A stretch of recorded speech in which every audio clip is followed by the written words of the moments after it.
হযরতে হাফসা রাদিয়াল্লাহু তাআলা আনহা বলেন, আল্লাহর নবী সাল্লাল্লাহু আলাইহি ওয়াসাল্লাম তার জিন্দেগীর মধ্যে 4টা আমল কখনো ছাড়ে নাই।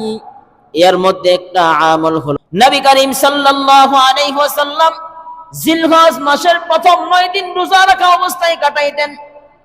2 নম্বর হলো আল্লাহর নবী সাল্লাল্লাহু আলাইহি ওয়াসাল্লাম ইয়াউমে আশুরার রোজা রাখতেন। 3 নম্বর আমল নবী করিম সাল্লাল্লাহু আলাইহি ওয়াসাল্লাম আইয়ামের বীজের 3টি রোজা তথা 13, 14, 15 আরবি মাসের এই দিনগুলোতে রোজা রাখতেন। 4 নম্বর আমল আল্লাহর নবী সাল্লাল্লাহু আলাইহি ওয়াসাল্লাম করতেন। আল্লাহর নবী সাল্লাল্লাহু আলাইহি ওয়াসাল্লাম ফজরের আগে 2 রাকাত সুন্নাত তার জিন্দেগীর মধ্যে কখনো কাজা করে নাই, বলেন সুবহানাল্লাহ।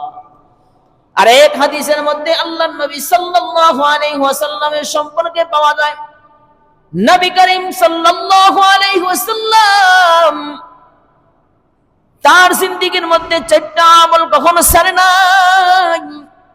এর মধ্যে একটা হলো আল্লাহর নবী সাল্লাল্লাহু আলাইহি ওয়াসাল্লাম এই যে জিলহজ মাসের 10টি রোজা 9টি রোজা কখনো রাখেন নাই, এমন হয় নাই, সব সময় রাখতেন।